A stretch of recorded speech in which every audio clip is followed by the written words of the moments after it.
Good evening, everyone. I have a terrific first job here this evening because it's my pleasure to introduce Steve Robinson, who is Special Assistant to Secretary Arne Duncan, currently on assignment to the White House Domestic Policy Council. We are really fortunate to have Steve speaking with us tonight because he brings a unique blend of experience to his role.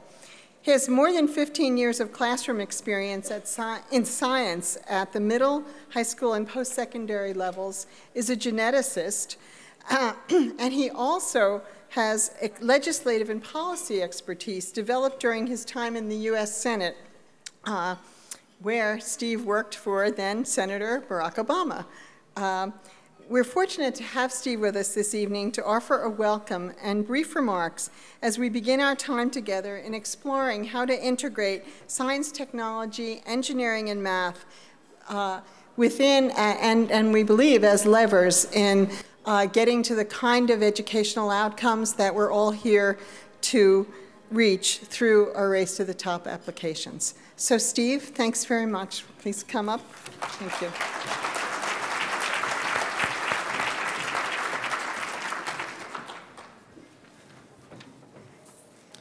Thanks, Michelle, and thanks for inviting me, and thank all of you for coming. Welcome. I just have a few comments to make, and I'd like to just talk a little bit about the importance of what you all are doing in support of what the President thinks is really important. And that is, he talks a lot about education, and whenever he talks about education, he talks about the importance of educating students in science, technology, engineering, and mathematics, in STEM. So, if I can figure this out, there we go.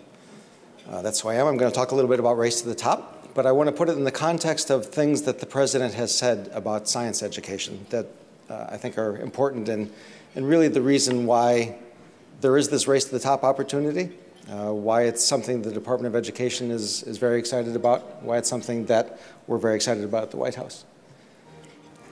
So last April, President Obama talked at the National Academy of Sciences.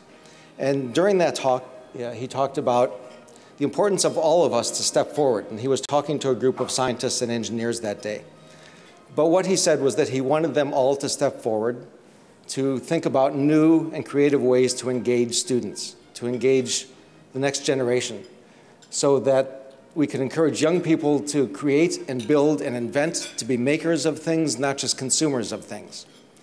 And in that speech in April, one of the most important things I think the President said was that he expressed how important this is to him and that this would be something that he would be involved in. And I think he's clearly kept his word on that. There have been lots of science events, some at the White House.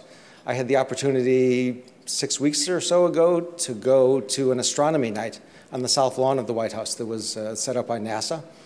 And the President that day came out, that evening came out and talked to, there were probably 150 kids from DC public schools there. And the President came out and said, today I gave the presidential awards, the national awards for science and technology, and he said, who of you would like to come back in 20 years and be a winner of that award? And these kids who come from various backgrounds couldn't get their hands up fast enough. They were so excited about the President asking them if they'd come back and win the presidential award in math and science at some point. It's clearly something that he's very interested in and very excited about. A couple of weeks ago at the White House, there was an event where he announced the number of public-private partnerships. And at that event, he talked, again, with great passion about science and math education. And he talked about it from several aspects. One is about producing engineers and researchers and scientists and innovators, right? There's workforce issues. This is something that is really important for American competitiveness moving forward. But he also talked about it in terms of expanding opportunities for all Americans, right? This has always been part of how he has talked about science education. It's not for a few, it's not just the trained scientists and engineers, it's something that every kid needs and every adult should have. He also talked about the importance of having an informed citizenry. As the world becomes more dependent upon science and technology, as more of what we deal with is a human-made world instead of a natural world in many places, we need to know how this works so that we can deal appropriately with it. And then fourth, just the wonder, right? That it's also about the power of science not only to unlock new discoveries, but to unlock the minds of young people to the sense of promise, a sense that they can do it. When the president talks about STEM education, he says it's the responsibility of all of us. He always talks about parents, the role of parents in this. He talks about getting scientists and engineers more involved. He talks about the role of teachers and school leaders. But he also talks about the necessity of convincing kids that this is something that's worth doing and something that all kids can do, right? You're not born to be a mathematician. You become a mathematician by working at mathematics, by studying. And the president, I think, has done a great job of keeping that message in front of all of us. This is something we all have to do, parents, teachers, people in government, people in business, and students. So I'm going to talk just briefly about Race to the Top. I realize that many of you have probably heard about Race to the Top a lot today. Okay? But I just want to talk about it for a moment in terms of how the president keeps framing this message about STEM education. It's about producing the next generation. It's about expanding opportunity for all Americans. It's about having an informed citizenry. But it's also about this sense of wonder. Right? It's all of those things. It's important for all of those reasons, and all of those have to be addressed. Now, as you know, you probably saw these slides earlier today. I think there were 215 slides that many of you might have seen. I'll just have a couple of them. There's only one competitive preference priority in Race to the Top, only one. It's pretty astounding. And that one competitive preference priority is to states that are addressing science, technology, engineering, and mathematics education in their states. Okay? It's the only competitive preference priority. And you can only get that competitive preference priority, which is all or nothing, if you do all of the following. You weave it throughout the grant application, and you talk about all of the areas that are important, which again, very closely aligned to what the president talks about when he talks about STEM education and the importance of it. So it has to be part of a comprehensive approach to education reform. Lots of times when I talk to people in DC, they say, well, what's different this time? We've been talking about changing STEM education for 20 or 25 years, right? We have different anniversaries of kind of infamous releases of reports that weren't followed. So what's different? What's different is we have a president who keeps this front and center, who has vowed that he will be involved in this. What's different is that we have a Secretary of Education and a large amount of funding because of ERA that's going to reform education, that's dedicated to reforming education.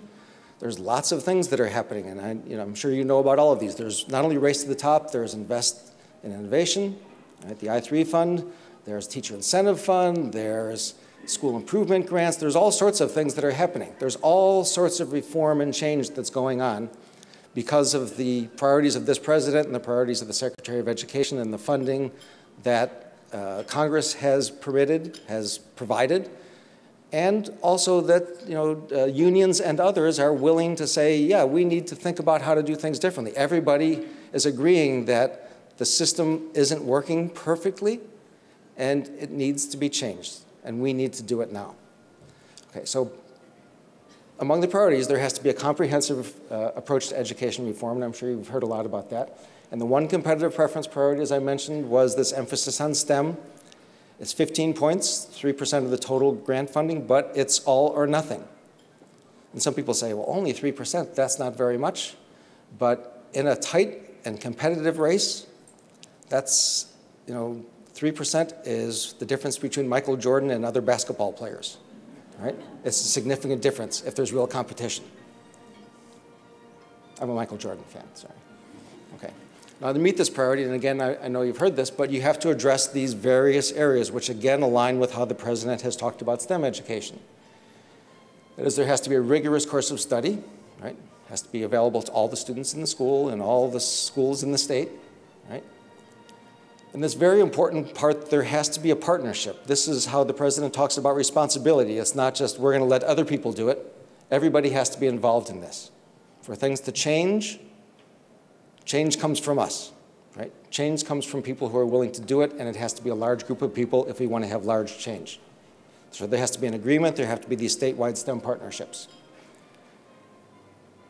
And then finally, is this concept of preparing more students for advanced study and careers. But part of that is, again, this idea about this has to be something that's available for everyone, right? Including addressing the needs of underrepresented groups and women and girls in the areas of STEM, okay? That's a very important priority. It's an important priority for the president, and that priority has been translated, I think, very effectively into the Race to the Top competition. So that's all I have to say. I just want to, again, welcome you. I'm delighted and honored to be here. I'm delighted to be working for a president. As a former science teacher, I'm delighted to be working for a president who talks about science education and math education and the needs of students and how we need to move forward and how this is really important to America. It's a terrific honor, and it's a terrific honor to be here, and I'm glad to welcome you. So thank you all.